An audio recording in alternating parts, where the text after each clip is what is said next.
I have crippling depression.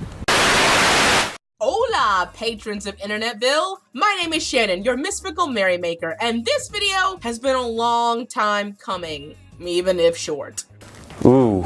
I got an opinion and I want to rant about it. However, this time I am not alone. For you see, I have collabed with another YouTuber named S1apSh0es to make a two-part rant in response about why I think spoiler culture in anime is dumb as shit. And when I mean debate, I morally mean I have a very narrow, yet passionate take on the topic, and while not being an analytical YouTuber myself, I still wanted to make this video in hopes that someone else will give me insight as to why spoiler culture in anime isn't as bad as I think it is. And if you have some enlightening advice to give me, then post it in the comments below. TLDL, this verse video is purely of opinion, so don't expect any facts, just emotional babble. I'll leave it to S1apSh0es to put some analytical jargon for himself. But anyways, let's start with my main points. No, that's not really right. More like charged frustration.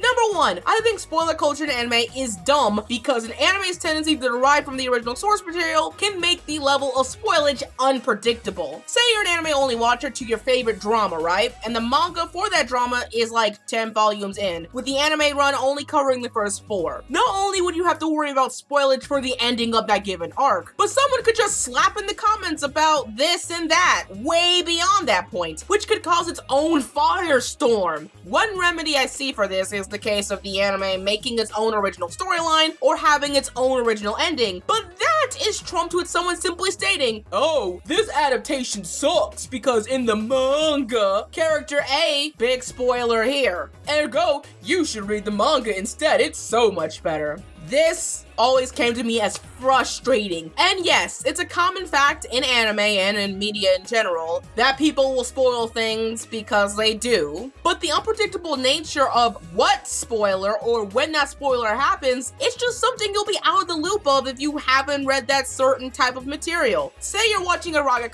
for another example, and someone spoils the next encounter, given in context of the fact that the anime only stopped after like the second or so boss. So your starting point is way back. In this particular case, I personally wouldn't mind being spoiled at least to the next boss because the adaptation was so poor. And that's the thing. How would I know? They could be describing the final boss 5 volumes later, and I would none be the wiser given the time. Obviously, this isn't accurate to the manga of Erotic Kangatari, but work with me here on this example. Of course, you would never have the time to find out how far a spoiler goes in if there wasn't so much damn anime to catch up on. Point numero 2. The growing anime industry and the consumption thereof has become so enormous that talking about spoilers, especially ones for a relatively older anime, has become more of an unfortunate casualty. This point is more of an emotional endurance test for me because from my experience being a creator, I noticed that when I make a review for an older anime, let's say older than 2007, the likelihood that most people that watch the video already watched the anime to its completion is very high, and rather the point of watching that commentary is just to get another opinion on it. Yet the funny thing is, if I do try to talk about spoilers in general, it's a complete dip of my view count because I'm alienating those that haven't watched it, or being too assumptive, which honestly can be kind of dickish, or enabling others to go beyond spoilers in the original source material by talking about it in the comments section. So in the end, at least from a business standpoint, I wouldn't be able to talk about an anime to its fullest potential. Now, if you don't create content on the internet, this point kind of doesn't apply in its exact state, and you know what, that's okay. But translating this to a more social experience, the more anime being shot into the great otaku ether, the less time we have to watch it all. So it's only natural you might want to talk about something like Princess Tutu to a friend, only for them to say, no spoilers, I still need to watch it, but then they never do because the anime list to watch for them is just so high. So the temptation to say something looms. I'm gonna spoil an anime. So when Naruto went to find Sasuke, he met Orochimaru, and he went into his fourth-tailed state, and he beat the shit out of Orochimaru and all that shit. It happened to me on many occasions, and while it's a discipline we all have to learn, it's just so... Ugh. I gotta ask you guys in the audience before I move on, but how old is too old for an anime for you to be spoiled of and not get annoyed with? Is there a certain time frame do spoilers just never bother you so it doesn't factor to your enjoyment of a show? Or is there never a time to spoil an anime in your eyes? I would really like to know, but for now, point 3.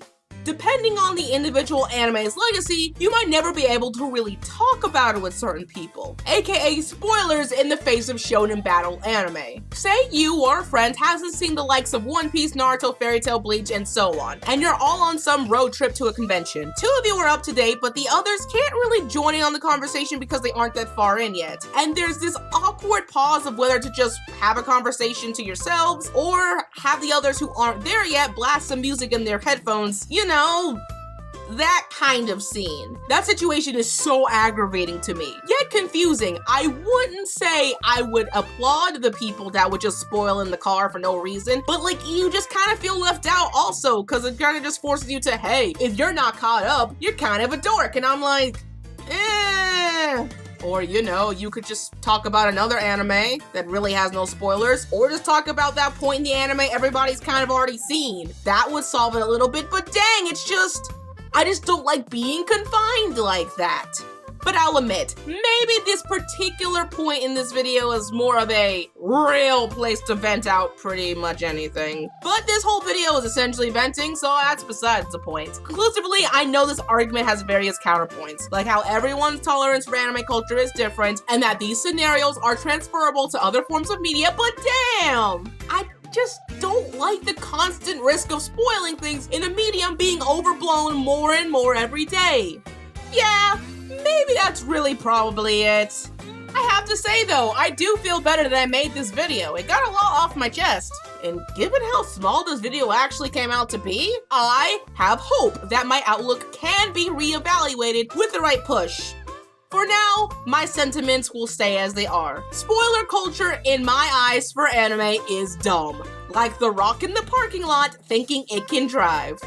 Okay, now I have finished my part of the argument. If you want to see the conclusion of this saga, then head on over to S1apSh0es' channel for the response video, which should be up rather soon. And when it is, I will add the card here. I'm really excited since it was my very first collab with somebody I did not know previously. It just felt good to reach out to someone's door, bust right in and say, hey, let's make a collab. And that's how it happened. I also want to thank Kaiser Trigger for helping me out behind the scenes and reaching out to me when I really needed it. You should also check him out on his channel as well. Though make sure you come on back to this mystical space of Moa and consider subscribing to the Anime Misfit today if you haven't already, where we try our hardest to not buy organic fruit juice so we make it ourselves. Follow me on all of my social media, and if you're feeling generous, check out my Patreon page in hopes for me to continue my dream to keep doing what I love, but monetarily.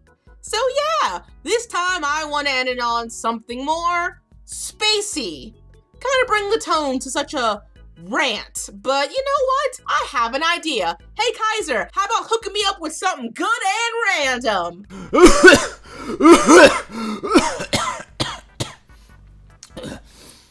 I like to stick my dick in the freezer. Yee-hoo! I don't know why I did that, but it just still felt good. While I figure that out and more, I'll see you next time. Shannen out! I don't like spoilers. Spoilers fucking suck. You need to stop sending me spoilers, because I want to fucking kill you for giving me them spoilers. Fuck spoilers. Fuck you. And fuck your dog. I don't fucking know. Go fuck yourself. All of you. I'm out.